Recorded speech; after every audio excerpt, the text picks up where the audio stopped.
Hi, True Avatars, and welcome to your weekly queer video game podcast. This is a review episode, and I am your host, Zoey Wild. I am a transgender and bisexual woman, and my pronouns are she, her. Today, I'm reviewing Misc, A Tiny Tale, the 3D platforming collectathon from Tinyware Games. I've been talking about this game for months, and I'm happy to have a chance to review it for you right here, True Avatars. Before I get into the review, I want to disclose some things. So first off, I received a free code from Tinyware's Michael Pierce to play and review this game.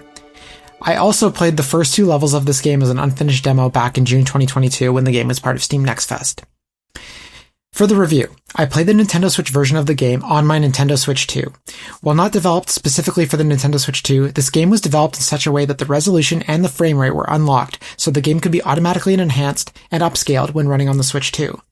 I did not compare it running on the Switch 1. But the only performance issue I had was in docked mode. Occasionally, the resolution lowered and you could see some jaggies if a lot was happening on screen. The frame rate never dipped once and was always steady. I believe it was running at 60 FPS, although I did not test that. And as I talked about in the Quantum Witch review, I don't score the games when I review them. I make friends with a lot of these devs. I make acquaintances with a lot of these devs. I get to know them, and I feel very uncomfortable pitting these devs against each other, these games against each other, because truth be told, I love a lot of games that I play, and it feels very uncomfortable to me to start ranking games, because once you score a game, you start giving it numbers and you start giving it rankings, and then games are pitted against each other. And to be honest, a lot of the games that I review, a lot of the games that I talk about, a lot of the devs that I interview on the show and befriend on the show, they're indie devs. It's not like we're talking about big AAA games like your Marios and your Zeldas and your Horizons and whatever, like what have you, right? These games, they're just out there. They're just trying to make their way in this world, and the devs are just trying to get their game out there. So, it feels wrong to place a score on it, although I will give you at the end of each review that I do, I'll give you an overall thought, my overall thoughts on it, and whether or not I think you should play this game, which I think is as good as a score, if not better. So, I will do my best to be as unbiased as possible in this review, and at the end you can decide for yourself if this is a game for you based on my thoughts and opinions. So, let's jump into the review. If you haven't heard in my previous episodes, or you're not familiar with Misc, A Tiny Tale, this is a 3D platforming collectathon about a tiny robot who sets out to basically clean up the environment, collect cogs, which are kind of like the equivalent of Power Stars in Mario's, not Sunshine, that'd be the Shine Sprites, but Mario 64. And he sets out on this adventure with his friend Bag Boy after an explosion goes off in the middle of the night that releases these tiny golden cogs all over the world. And it's called A Tiny Tale because they are these tiny little robots that are, like the size of like Chibi Robo, for example. And I know that's one of the games that inspired this game as well.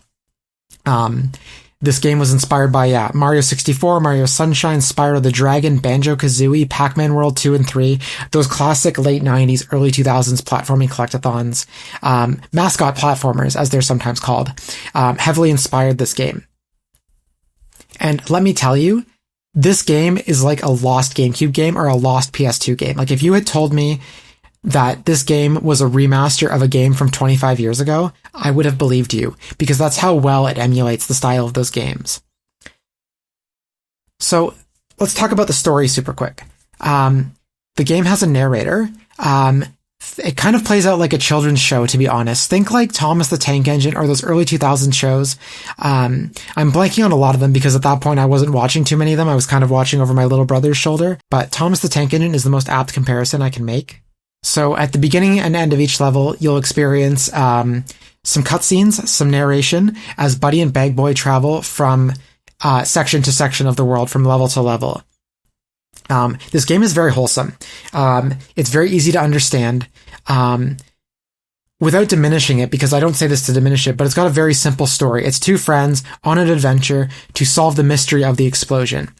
And as they go along, they meet plenty of friends along the way, and they help plenty of characters. Other robots. I think everything in this world is a robot, although it's all based on, they're all based on animals or humanoid creatures.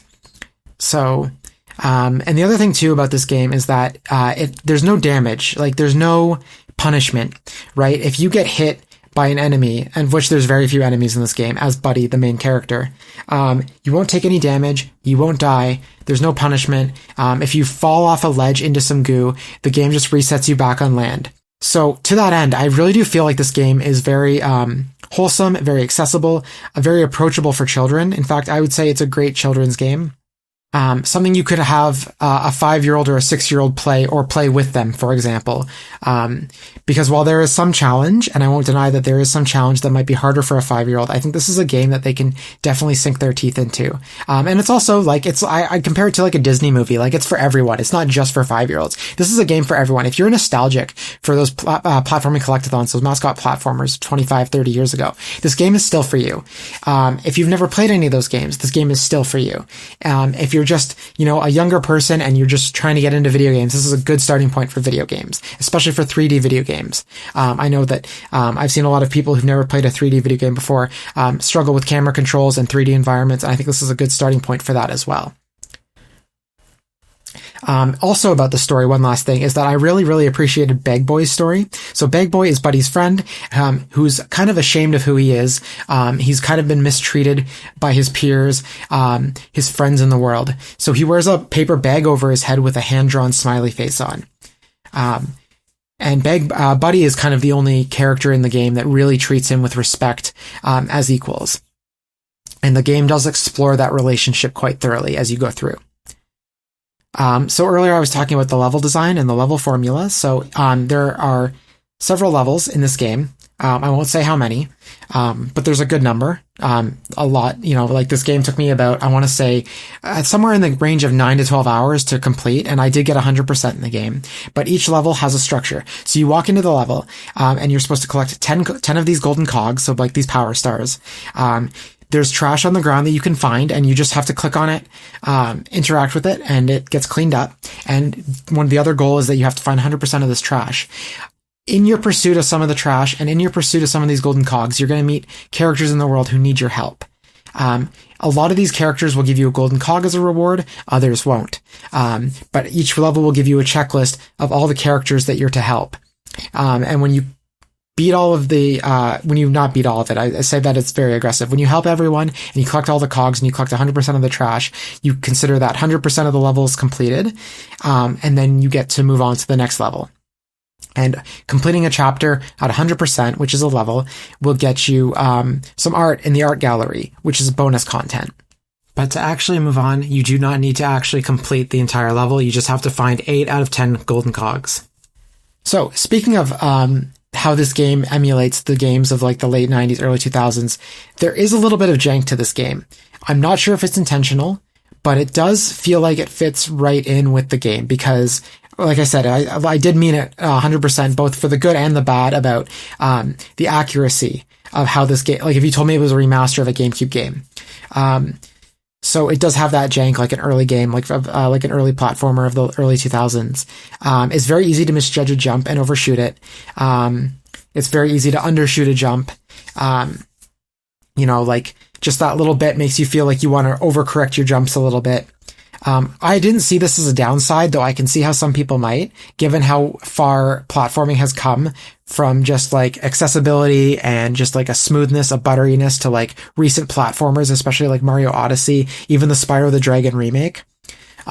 So if you want something that feels a little more modern, a little more recent, maybe this game isn't for you. However, I don't think you should sleep on this game because it might feel a little outdated, because the game is just emulating the environment and the controls that it would have had if it released 25 years ago. And actually, I think that makes it more special for me personally. Also, this game feels a little bit like Mario Sunshine in a bunch of ways, but in one of the ways is that you have a hover button when you jump. So Buddy does have a double jump, but as you're jumping, you can hold down the jump button to hover and glide a little bit further. It's very similar to Mario's water pack in Mario Sunshine. Also like Mario Sunshine, this game has secret levels. So you might remember, if you played Mario Sunshine or when you played Mario Sunshine back in the day, that there are certain levels where you can find a little doorway that takes you to like a scary looking kind of void in the middle of nowhere. Like it's just like there's some blocks in space in a void. And the water pack is taken away from you, and you just have your wits and your platforming skills to make it past whatever challenge the game presents you with. Now, Misc Tiny Tail has secret levels as well. They don't take away any of your platforming abilities. The only time they do that, and this happens in main levels too, is if Buddy is holding an object, he doesn't have his dive. So basically, you have 3 ways you can make your way across a gap in a level. You can jump once and hover once. You can jump a second time and hover a second time. And then if you still haven't reached the gap, like you haven't closed the gap, you can also dive with a trigger button to hopefully make it the rest of the way. And so none of these are taken away from you in the secret levels. However, the challenge is almost as difficult as these Mario Sunshine secret levels. They're a little more kid-friendly. They're a little more approachable, a little easier to complete, but I still think they're very challenging if you want to scratch that itch and you've also already completed all those Mario Sunshine levels 100 times over like I have. And like I said, if Buddy is holding something, and sometimes in the levels, you do have to hold something to navigate these levels, you don't have the dive button, which adds a little bit more extra challenge. And that's the only time they kind of take away, quote unquote, a control from you. But anyway, I digress about that. My only actual criticism of the secret levels is that once you complete them, you can't go back into them afterwards. You'll have to start a new playthrough or save them for later. Whereas in Mario Sunshine, you can kind of go into these levels at any time. In Misc Tiny Tail, once you complete the level, you're locked out of it. And sometimes, for me especially, like I like to go back into Mario Sunshine and play these challenging platforming levels. And so Misc Tiny Tail would be great if they could add an update down the road if possible, where you can go back in and replay these levels, because that's something I would definitely do. I think half my Mario Sunshine playtime over the years is just replaying the secret levels I hated as a kid, but now I cherish and have a great nostalgia for. Then there's the music. The music in this game is beautiful. It's so fitting. Something that I find in certain platformers is that, like, when you're stuck on a challenge or you're lost or you can't find something, it becomes very easy for the music, if it's not well done, for it to grate on your ears, and you might find yourself frustrated by it or muting the audio while you try to sort out whatever control issue or challenge that you're trying to solve or beat. Misc Tiny Tail never felt that way for me, and I got stuck a couple of times, especially trying to find the last 3% of trash, which happened occasionally. So when I was trying to find that trash, or where I was trying to find, I think in level 2, chapter 2, I couldn't find, you're supposed to find the wings for one of the bird robots, and I couldn't find it. Like, I was lost, and never at any point did the music grate on me. I know that sounds like a kind of a silly criticism, or a silly thing to note, but not only is the music good, but it doesn't grate on you after a while. Like, even some of Mario's music, as amazing as it is, like the do-do-do-do-do-do, sometimes it gets to you after a little while. It can frustrate you and you find yourself turning it down. I never felt that way playing this game. Also, speaking of the music, not only is the background music very well done, but there are songs in this game. At the end of chapter 5, you help sort out a band's, a musical band's problems. And at the end, they play a song for you. And the song is sung by Rim, an artist, who admittedly I've never heard of until I played this game, but the music is very, very good. The song is very exciting. It felt like a surprise the same way the songs in Mario Odyssey felt like a surprise. But the music is so beautifully and wonderfully sung, and it sounds like a song in a children's television show or a children's movie. It's, again, like Disney songs, they're for everyone, but it does feel very child-friendly. It's something that you would have heard in a children's show growing up, and I think that just adds to the nostalgia aspect for me of this game, even though it's a game I've never played before until 2025. Like, if you told me I lost my memory and I played this game 25 years ago and just forgot about it, like, I might actually believe you, because that's how authentic this game is recreating those vibes from those days. Also, there are queer storylines in this. Not only was this game made by queer creators, but there are queer characters and queer stories in this game. I won't spoil who and what they are. I would like you to discover them for yourself. But even in the stories that aren't explicitly queer, you can feel that they were created by queer developers and queer storytellers. So I just think, like, the queerness isn't, like, front and center in the game, but it does feel like it's kind of woven into the very fabric of the game's design. And I think that's very special. Now, I do have a few small criticisms. The game wasn't perfect, although it's as close to perfect as I possibly wanted it. It exceeded all my expectations. The level structure, the level formula is a little bit repetitive. This isn't a bad thing. It actually is good, because when you go into a level, hey, I know what boxes I have to check. It's very satisfying in like a doing your chores sort of way. My only suggestion, if you're going to play this game, is to play it in short bursts. Do a level per night. There were a couple times I was playing multiple levels in one evening, and it got a little repetitive. I was like, okay, I know I got to go find this cog. Okay, I know I got to go help this person. And while each individual checklist, checkbox chore that you have to do, whatever you'd like to, task you set out to complete, is very satisfying and fun, eventually it might grate on you. So just, play a level, take a break. The next night, go play another level. It's a cozy game. There's not a lot of threats in this game. There's no punishment. So it's definitely built to be kind of a game that maybe you play like for half an hour before bed. I think that's the best time to play it. I mean, you can play it anytime you want, obviously, but I do definitely recommend breaking it up a little bit. Another criticism that I have is that I was hoping for a little bit of like challenge in the combat, and there is combat in the game. Buddy does carry around with him a safety pin. And that safety pin is used like a sword because he's tiny, right? So, a safety pin is sword size for him.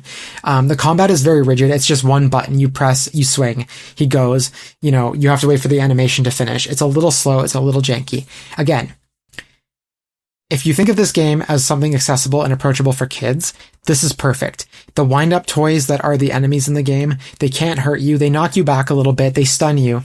And there's kind of a little bit hard to hit with the safety pin, but ultimately they take a couple hits, they go down. When this was introduced to me, I was hoping for just a little bit more challenge. I was hoping for a little bit of damage from the enemies, and I understand why the game doesn't have that. But on the outset of this game, I was hoping for a little bit more complexity in the combat. I'm not expecting, Breath of the Wild or Dark Souls level combat. Not even in a Mario game, but even Mario games have a little bit of combat, and I was hoping for just a little bit of that because all the platformers it's based on do have a little bit of combat. Spyro, Banjo, Mario, Pac-Man, what have you. It's very simple again, only a couple of buttons, but I was hoping for just a little bit more complexity to that. That said, it didn't diminish the game, it just caught me off guard. Overall, though, I do have to say this is an amazing, fun game that very accurately, and I can't stress this enough, it very accurately emulates the games it takes inspiration from. If you like platformers, if you like collectathons, if you like 3D games, you like queer stories, or you just like cozy games, I think this game is for you. If you have a little one that you want to introduce to gaming, I think this game is for you. If you're just feeling nostalgic for the games of, 25, 30 years ago when you were a kid like me, this game is for you. I highly, highly, highly recommend Misc: A Tiny Tale for any and all of those reasons. It's a very special game, and I look forward to seeing what the devs do in the future with their next games. But in the meantime, please go check out Misc: A Tiny Tale. Again, it's a high, high, high recommendation from True Avatars.